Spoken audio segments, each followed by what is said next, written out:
That's what I was thinking, too. You get the hitters count with this guy. Well, put him on. Take your chances with Varsho and give your chance a chance at a double play if need be. They're going to walk him, too. This is going to load up the bases. Yeah, this is just simply playing matchups, right? Springer's one of the better hitters in the game. You put him on. Then you have lefty, righty. Okay, we'll put him on, too, because it really doesn't matter. It's the one run at third base that matters. Now you have a force everywhere, and you have a better chance to turn a double play if need be. And it'll bring up Alejandro Kirk with a 2-1. And a line drive left field and away. Here comes Guerrero in to score on a walk-off by Kirk. And Toronto comes all the way back to shock the Red Sox 7-6.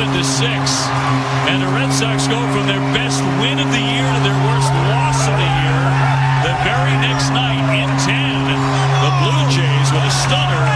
Red Sox had a 6-0 lead. They lose it 7-6. Bad loss for the Red Sox last night against the Blue Jays in Toronto. They'll play the finale tonight, and that's not even the lead tonight on the Baseball Hour. 617-779-0985 is your number.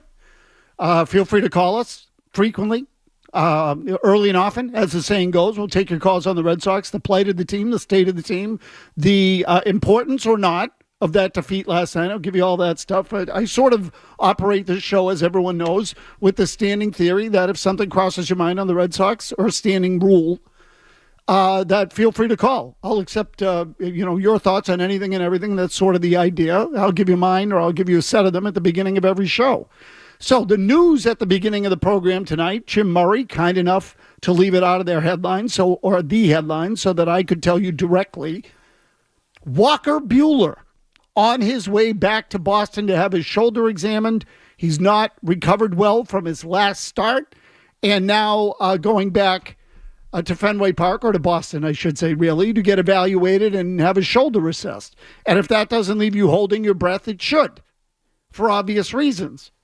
The Red Sox pitching has been inconsistent this year. They get Lucas Giolito back last night. He pitches well.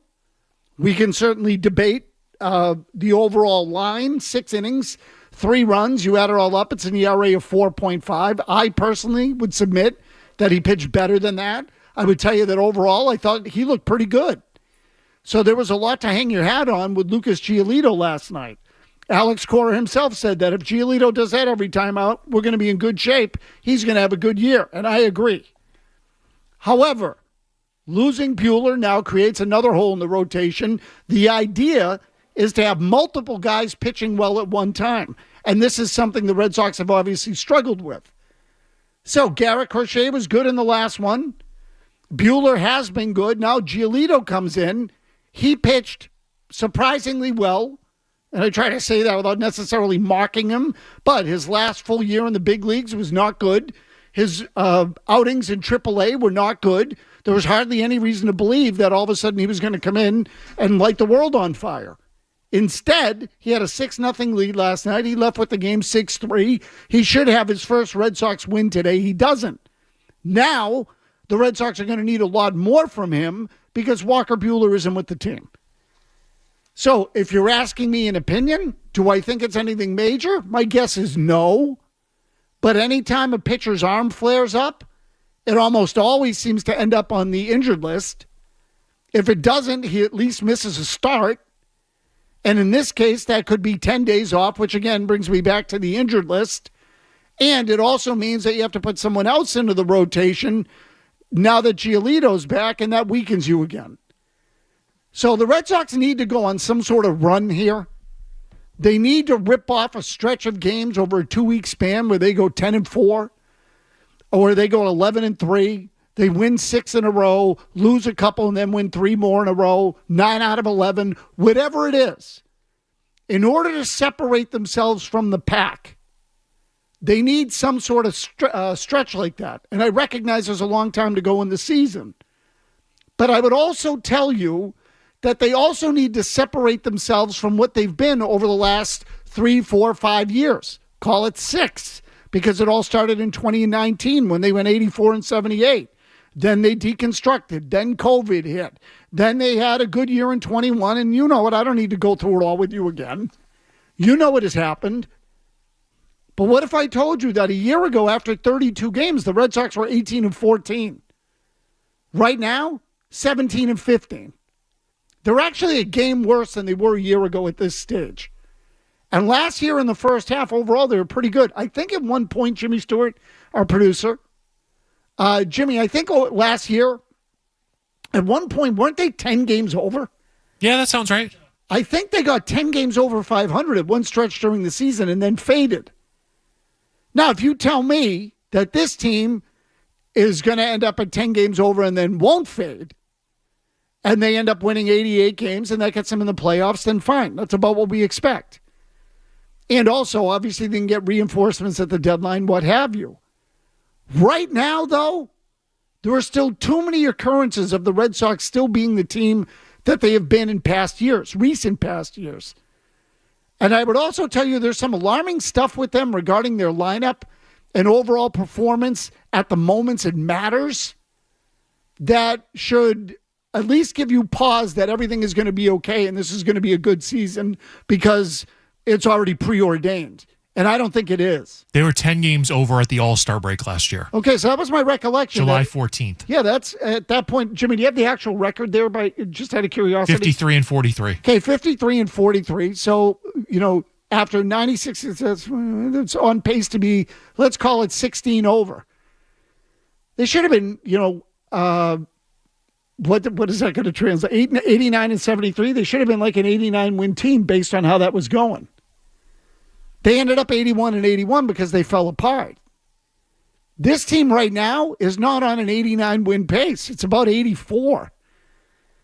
And I read this today on SB Nation, which historically I have not ventured on SB Nation a lot, not for any reason. There are so many websites and so many places.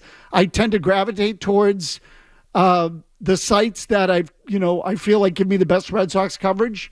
And I don't have any history with SB Nation. But one of our former callers, who actually bid on an auction item years ago and co-hosted on the Felger and Maz show for a segment, was part of the Christmas in the City auction. We call him Matt the Stat. I don't think it's wrong for me to share his real name because, again, he's writing for SB Nation. His name is Matt Gross. You can read his stuff on SB Nation. But he sent us this today, which I thought was good. So now, again, I'm reading from Matt Gross. The Red Sox were up 6-0 last night. They were up 4-0 early in the game. I think they had 4 hits in their first 7 at-bats last night, and then they went 3 for 28 over the balance of the game. So, on the one hand, you would say last night was a bullpen game for the Blue Jays. But on the other hand, you would say the Red Sox have had an alarming pattern for this. So this is what Matt the Stat wrote in his latest post on SB Nation. When you look at the overall metrics relating to the Red Sox offense, they are just as ugly. In late and close situations, as defined by Baseball Reference, as at-bats from the 7th inning on, when the game is either tied or the batting team's ahead by a run or trailing by 3 or less. Okay, so that gets a little convoluted, but the bottom line is this. Close games from the 7th inning on. That is what Baseball Reference refers to as late and close situations. In those situations, the Red Sox are hitting 178 as a team with a 566 OPS, and they strike out 29% of the time. Most teams get better the more times they face a pitcher, writes Matt. But not the 2025 Red Sox. Their OPS against opposing pitchers goes, and listen closely to this, it goes from 879 the first time they see them to 764 the second time around the batting order to 750 the third time through the batting order. Now, I would tell you that those drops aren't necessarily precipitous, but they get a little worse every time through. When the relievers come into the game, the OPS, not the batting average, the OPS drops to 694. Boston as a team has a 908 OPS in the first 3 innings of games this year and just 673 the rest of the way. So think of that. Now, last night I spent a lot of time going over numbers with Red Sox and velocity. The offense's numbers with velocity. pitches under 94 miles an hour, 94 and under. The Red Sox numbers throughout the lineup are pretty good. And I'm just giving you the snapshot version here so I don't repeat everything from last night's show. But 94 miles per hour and under, so all breaking balls, pitches in the 70s, 80s, the numbers are pretty good. Once it's 95 and over, they're atrocious. Rafael Devers hitting 063. I think Trevor Story's 077. They can't hit a fastball. So you know what happens in the late innings of games and in key situations? Pitchers bear down. You get their best velocity because someone will hump up a fastball, and when they need it, this is something we've all seen pitchers do. And in those big spots where they're really dialed in, the Red Sox fail miserably. So earlier in the week, I asked the question, what do the Red Sox do well? And Jim Murray, trying to be a wise ass, successfully, I might add, Jim Murray said they hit bad pitching well. And he's right. That is really the only thing they have done well with consistency this year, is hit bad pitching. When I say bad pitching, I'll even go so far as to say soft pitching. Once you gear up the velocity, they fall apart. And the tougher the game gets, and the later the game gets, and the tougher the game gets, the more they fail. Also, last night, they built a 6-0 lead. Giolito gave up a couple of homers at 6-3, but you're still in position to win the game. Garrett Whitlock comes into the game and gives up a 3-run home run that to Anthony Santander that turns the game at 6-6. Red Sox lose it in extra innings. Now, also earlier this week, we had Chris Cotillo on the show, and he said the end of the bullpen's actually been pretty good. Whitlock's been good. Slayton's been good. Chapman's been good. And he's right. So you could chalk it up to a rare outing for Whitlock. It's going to happen. Doesn't happen that frequently. So just bite the bullet. That was the night he got beat. You could do that. In a lot of ways, I don't blame Whitlock for the loss. He blew the game. Okay, but overall, if you believe in the long term and in the marathon that is baseball, Garrett Whitlock is value add. That doesn't mean he's beyond criticism. I'm just trying to get to something else. But you know what else happened in last night's game? Jarren Duran got thrown out at the plate in the first inning with nobody out on the second at-bat of the game. Should never happen. Not in a million years. Now, we can discuss Kyle Hudson's decision on that play, which we will do momentarily. Also in the game, Wilyer Abreu got picked off first base. So there's 2 outs you've given away without the benefit of an at-bat. And then, in the 10th inning, Vladimir Guerrero was on second base as the ghost runner. There was a ball hit to Ceddanne Rafaela in center field. And Rafaela caught the ball thinking that there was no way that Vladimir Guerrero was going to tag up and go to third. But he did. As a result, Rafaela was about a half a beat behind the play, and his throw back into the infield was a reaction to Vladimir Guerrero moving rather than a proaction to prevent him from moving.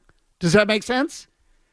If Rafaela comes in catching the ball thinking, I got to be ready to go because this guy could go to third, Guerrero doesn't go. He doesn't advance at all. But because Rafaela was nonchalant about it, Guerrero broke to third and got there. So now the Blue Jays have the winning run at third with 1 out, and Alex Cora decides to walk the next 2 guys to create a double play, and Alejandro Kirk singles into left field and the game's over. If he's still on second, does Cora walk the first guy? Does he pitch to him? The whole inning changes. So consider all these things with the Red Sox. They're failing in key situations. They're getting thrown out on the bases, which may or may not be Duran's fault. Personally, I don't think it is. We'll explain the play and you'll hear it when we come back. Abreu got picked off. All kinds of stuff went wrong in that game. You did just enough to lose, and that's exactly what happened.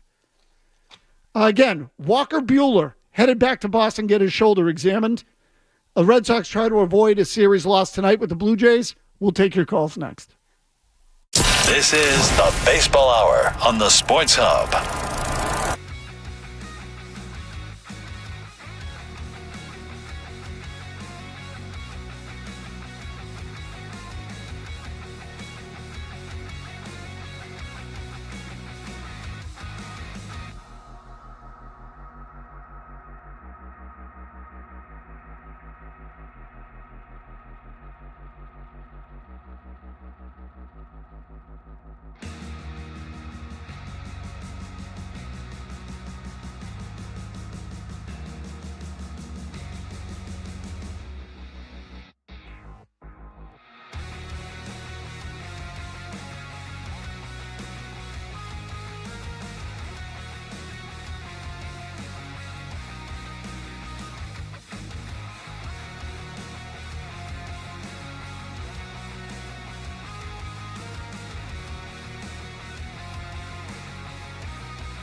Lead off first. He's jumping. He's running. Swinging a drive out to right field. That one's socked deep. Headed back toward the fence, and it's off the wall. Duran heading into third. Here he comes. Here's the throw. He is out at home. And, between second and third, he had a little hesitation there. That cost him. Yeah, I think it did. The thing is here is you're with Kyle Hudson at third base, he's reading the throw from Barger in right. And if it goes towards second base with the speed of Duran, you're going to send him there in that situation. Now, I think he slowed up right when he came around second base. He turned around and looked back behind him to see where the ball was. And I think that is what, in the end, ended up costing him being safe at home. But when you're in a game that's ultimately decided by one run, you lose. So it didn't feel like much at the time, but this is what happens. You make mistakes. You give away outs on both sides. And they had a runner picked off later. I mentioned that. Rafaela sort of nonchalant a ball in center field, allowed Vladimir Guerrero to go from second to third. All these things happen. You give up 90 feet here, 90 feet there. All of a sudden you give up a 3-run home run in the seventh, and now here you go. You've lost the game 7-6. When you should have won it, what? 8-3? Something like that? So you want to know why the Red Sox are 17-15? That's why. Because they only win when they run it up. They have 6 wins this year in which they've scored 10 runs. They're 10-0 when they get 10 hits. So when they're beating you up, they're fine. And they can beat up bad pitching. Let's not sell them short on that one. They can do that. They can beat you up when they face bad pitching. But you get them in a tight game, they strike out, they run into outs, they make stupid defensive plays or lazy ones, they give away runs, they give away outs, and they lose more than they should. So now, do I think it's going to be this way all year? I hope not. Maybe, maybe not. And not to give you that roundabout answer, but you get the idea. They have the capacity to be better than they are. In the same breath, I will tell you, Trevor Story's an easy out when you get him in a big spot. Fastball's up, breaking balls away, he's out. Rafaela, probably something similar. He's a kid. He's also, your center fielder, number 8 hitter, or whatever it is. So 9 hitter, so you can live with that. Story is in the middle of your lineup. You got to get more. Casas, you got to get more. So they're failing in key spots. Other teams know they can beat them. Some of these guys aren't as good as we think they are.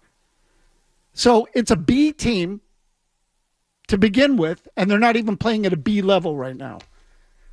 We'll get to your calls. I want to share one other thing with you. Jimmy, I'd be inclined to use the breaking news sounder, but I don't think it's big enough, and I'll tell you why. Christian Campbell has been scratched from the lineup tonight with, Jimmy, what did you call it? Discomfort in his rib cage area? Yes, right side of the ribs. Okay, so I will tell you as a layman observer, this would worry me a little bit. If it's preemptive, fine. But the Red Sox clearly are worried about an oblique injury, and with hitters, you should worry about obliques. It can sideline guys for a long period of time. Tristan Casas had a sort of a tear in there last year. It kept him out for half the season. It doesn't sound like something like that off the bat, but something to just keep an eye on. Obliques are not something you should mess around with. So Campbell's out.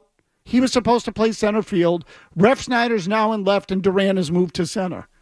The second part of this story is that Marcelo Meyer has been scratched from AAA Worcester's lineup tonight.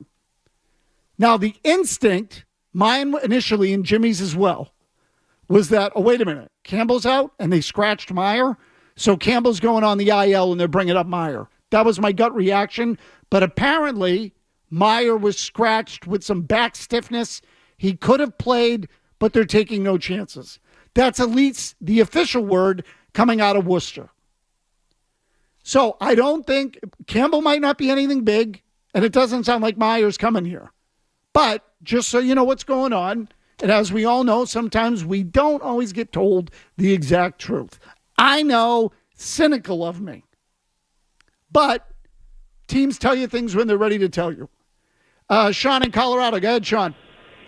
Tony, first off, now you're making me feel something because Marcelo's my sentimental prospect because I got to see him in the draft. But I wanted to ask you about the pitching decisions last night for the Red Sox and Alex Cora's decisions. Personally, and you might get a caller that disagrees with this today, I was perfectly fine with Lucas Giolito going out for that sixth inning. Cora talked in the postgame presser that he was good and geared for 90 to 95. Obviously, the way he was throwing, I don't think there's any reason you really pull him for that sixth inning, even though it is his first start. My question and issue was the choice of Whitlock to be the one to follow Giolito, especially after Giolito was starting to get tagged. Now, look, Whitlock is good, and you got to rely on your guys, but I feel like those are two very similar profiles, right-handed pitchers that rely heavily on a good moving changeup to do most of their damage from the mound. I wanted to get your thoughts on that. Yeah, so Sean, I'll tell you what, I don't mind Whitlock at any time in an important game, no matter who's in front of him, no matter who's behind him, because he executes. So is the stuff the same? It's a good point by you. But overall, I had no problem with Giolito staying in the game. And look, I'm trying to be consistent here. So we're bitching about the fact that Lucas Giolito is being held down in the minors too long because the Red Sox don't want him to trigger, or lower the price on his option for next year. They want to get another year out of him. So if he gets to over 140 innings, the option becomes $19 million instead of $14 million. So they want the $14 million option. That's the theory. So I'm going to bitch about that, and then he stays in for an extra inning, and that's a bad thing. So I'm okay with him staying in the game. And even when he gave up 3 runs, they're still up 6-3, and they got Whitlock on the mound. And as Chris Cotillo had pointed out earlier in the week, Whitlock, Slayton, Chapman have been good. They've been good. To me, it's the other stuff that should bug you. Because the pattern has been that they can't hit as the game goes on. They certainly can't hit in key situations. And the pattern is that they make stupid mistakes when they lose, and they did again last night. So I try to focus on those for the most part. I'm not telling you you're wrong. I also think that it's questionable as to whether Cora should have walked the next 2 guys after Guerrero got to third last night. Is it why it cost them the game? No. Because the next guy singled into left field, and it wasn't a ground ball with the infield in. It was a liner over the left fielder's head. They're trying to choke off the run at the plate at that point, but they're doing that independent of whether or not the bases are loaded or whatnot. The outfielders are going to come in because your fly ball beats you.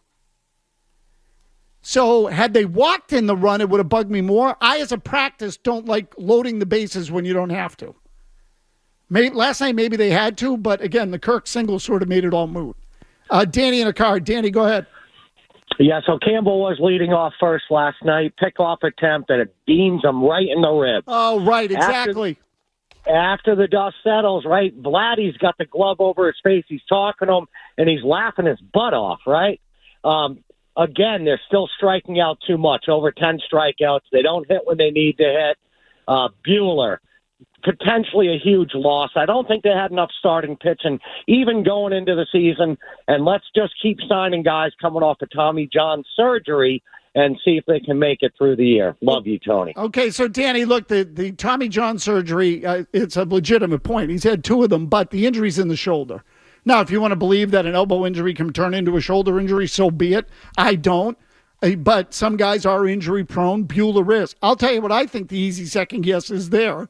And I said it to Jimmy when we first heard about it earlier today. I wanted Max Fried.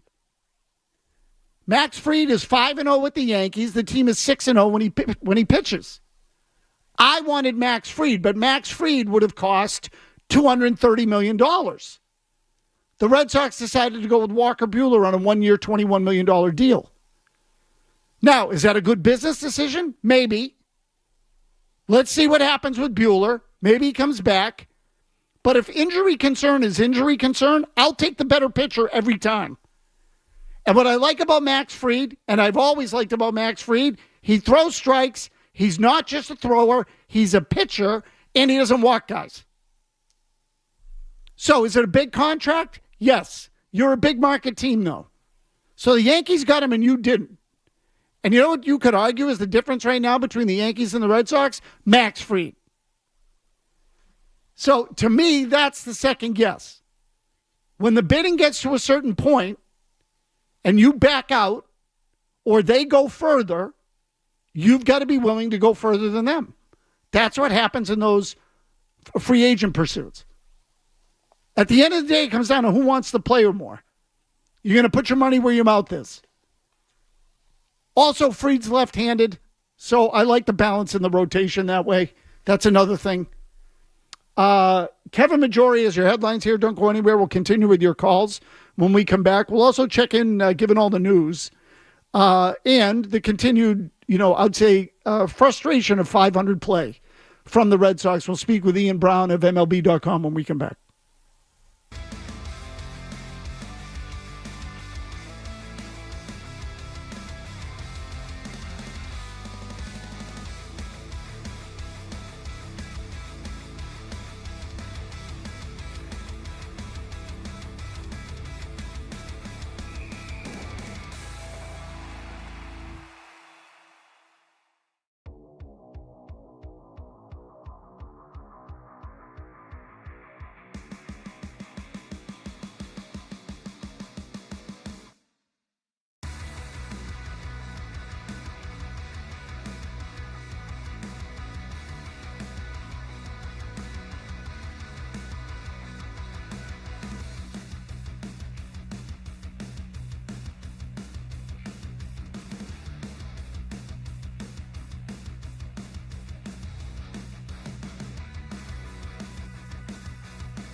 winning the blowouts and getting into the playoffs. It's about being a good team, playing good baseball, eliminating the stupid mistakes. Anyway, lots to talk about with the Red Sox tonight. So let's bring in on the Volkswagen Dealers Expert Hotline, Ian Brown, MLB.com, has been covering the team for a long time now. Ian, how many years have been covering the Red Sox? You're 24, Tony. Okay, there you go. That's what Brown can do. That's what Brown can do for you. Right. 24 years on the beat. You're a better man than I am. I remember when you were on this beat, man. Those were the days. So let's start, Ian. Let's start with Walker Buehler. What's the problem? How worried should people be? Yeah, Cora was very vague about it, and good thing, one of us asked in the pregame thing, it was just like, what's the rotation for this weekend? And then he volunteered that they're working through an issue with Walker Buehler. And then it was like 5 follow-up questions before he finally said, I said, is it elbow or shoulder? And he said shoulder, because he wasn't even saying what it was. He's just he didn't bounce back from his last start. So he's currently in Boston getting tests. So I'm guessing tomorrow we'll have more information on exactly what's going on. But, obviously it's a concern, Tony, given his health history. Okay, and Ian, he is when is he next scheduled to pitch? He was supposed to pitch either Friday or Saturday because you remember they had a doubleheader in Cleveland. So both Bayo and Buehler pitched that day. So they could have gone in either order. So Bayo's pitching tomorrow, and Buehler. So now they have a TBD for Saturday. So whether it's a Sean Newcomb or whether they bring the kid Hunter Dobbins back up, who's pitched well, both times he started. It's unclear right now who's going to start on Saturday, but I think it'd be a miracle at this point if Buehler makes that start. Okay, and again, those games are at Fenway Park, Minnesota Twins in town. So, look, Ian, if I'm a betting man, anytime I hear a pitcher has an arm injury and he's going to miss a start, I immediately think injured list. Of course. Can we assume that that's going to happen at this point? Yeah, I'd be surprised if it doesn't happen. I mean, especially when you have a guy with his history, you're not going to sort of rush him back. You want to do everything you can to protect him, because if they have the season they think they're going to have, they need this guy, in August, September, and October. So they're going to be conservative with him now. So, yeah, I think it's pretty much a certainty he'll go on the injured list. All right, so Ian, this is a little bit of a tangent, but it relates in some way. It's easy for me to bring up now, but just in the interest of disclosure, I did say over the winter I wanted Max Fried. I like Max Fried. He's a pitcher. And when I say pitcher, I mean he's not a thrower. He throws a ton of strikes. He's 5-0 with the Yankees now. It was obviously a much bigger contract. I think it was $220 million, somewhere in that area, over 7 years. Were the Red Sox ever close to getting Max Fried? Yeah, they thought they were. And if you remember, as soon as they didn't get Max Fried, they immediately pivoted to Garrett Crochet. That was the timing. And the sticking point with Fried was they went up to 7 years. The Yankees gave him 8 years. And that was when the Red Sox say this is just too many years. I don't think they knew the Yankees. You never really know what other teams are offering. So I think they were maybe skeptical he'd get more than 7 years because that's a lot for a pitcher his age, but he did. And, the Yankees signed him, and then they immediately pivoted. And by the next morning, they had traded 4 prospects to the White Sox for Crochet. Okay, so it was going to be one or the other. It wasn't going to be both? Right. It was always going to be one of those two guys. And then, they had gotten Buehler just a little bit after that as kind of the other guy to sort of give the rotation to another guy. But yeah, they weren't going to do both, especially because I think Bregman was the target all along. They knew they needed a right-handed bat, so they were kind of conserving some money for that. Well, so you know how I think, Ian. I wanted all of them. I wanted, of course, yeah. I wanted Bregman. I wanted Fried. I wanted Crochet. So with the money they were going to give to Soto, it's fair to say, maybe they could have gone for it all and gone for both of those guys. Okay, now, sorry, go ahead. No, just go ahead. Christian Campbell. So Christian Campbell, scratched from the lineup, was supposed to be in center field. How worried should people be about him? Just worried in the sense that you never like to hear rib, Tony. That's like a tricky injury. That's not just like a little kind of nick. Ribs can be very problematic. So this came out. This is very late breaking news. We didn't get that lineup change until less than an hour, roughly an hour before the game. So haven't talked to Alex Cora, haven't really gotten any more information on that right now. But anytime you hear rib, I'm a little concerned. Okay, so Ian, a caller brought this up, and it's a good point. Last night, didn't he get hit with a pickoff throw in that area? He did, yeah. He got hit. Yep, he dove back into the base. So I'm sure that's what it's from, because they said, they were saying, I was listening to the broadcast at the time from the press box, and they were saying how it was the rib. So yeah, I think that was what it is. So you just hope that there's nothing there, know? Right. So look, I suppose there's a chance it could be a break or a bruise or something like that. Although with ribs, I don't know that there's really all that much you can do. Rest and injured list, I suppose. I'm asking Ian only because I'd be more concerned if it were an oblique injury. Right. Yeah. I think it's probably the best case scenario is it's some sort of bruise. And at that point, it's just like symptomatic. What are the symptoms? And that's going to dictate when he's able to come back. If it's just a day-to-day thing, or if it's more of a week-to-week thing. Okay, let me ask you a big picture question now on the Red Sox overall here. As 32 games in the books. So, again, about a fifth of the season now, 20% of the season. They're 2 games over 500. They're 17-15. A year ago at this time, they were 18-14. So from a one-loss perspective, they're basically the same team they were a year ago. We still see some of the same problems. They strike out a ton. They seem to have lapses occasionally, whether they be fielding lapses or base running lapses. But there are mistakes that, I wouldn't call last night a sloppy game, but they made a series of mistakes. So should we be seeing more from this team already than we have seen? Yeah, I think it's been a disjointed start. And Tony, I don't know if you feel this way also, but I feel like, every time I feel like this team is about to get hot and run off one of those, long winning streaks, something like last night happens, where they blow a 6-0 lead. And it just almost seems like they sort of fell asleep in the middle of the game. I mean, they had 6 runs, I think it was in the first 3 innings, and that scored, I think it was 1 run the rest of the night. So, yeah, they need to just kind of keep the foot on the gas a little more, I would say. And, yeah, they just haven't been able to build that momentum. And I'd say the one difference between this year and last year is that last year I thought that team was playing way over their heads. When you look at the roster and you look at who they had in the starting rotation, even in the bullpen, I mean, this is a much better team, at least on paper. So I think that you'll see that, as the season goes on. But health is always going to dictate a season too. But I think this team is much better positioned to have a full season rather than just the kind of good half season they had last year. Okay, Ian. Well, I'll tell you what, I know you get the game coming up, their first pitch in a matter of minutes, really, so we'll let you go. They try to win the series, and as always, thank you for the time. Yeah, great talking to you, Tony. You too. Again, Ian Brown, MLB.com, been covering the Red Sox a long time. I just dropped the wrong person, Jimmy. We had a caller on the line. I dropped him instead of Ian.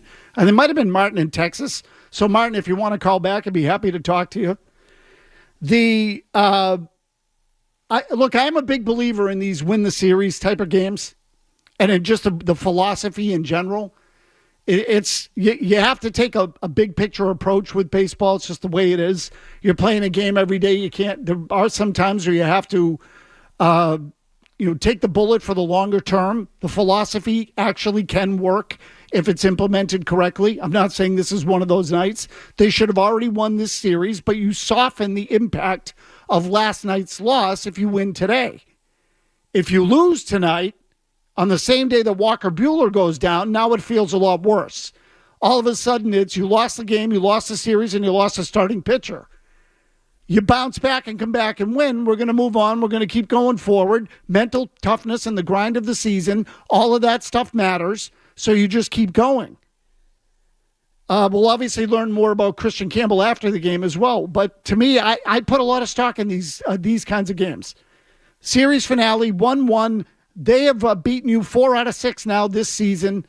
Get this one, tighten it up a little bit. Tighten it up a little bit. Beat them up there after they beat you in Boston. 617-779-0985. Maybe the biggest surprise in a positive way on the Red Sox this year coming up next. We'll get to that next on the Baseball Hour.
Narvaez parks this one. She's gone. He hit it a ton. The Red Sox with their second blast of the ball game. They lead it 6-0. His third home run.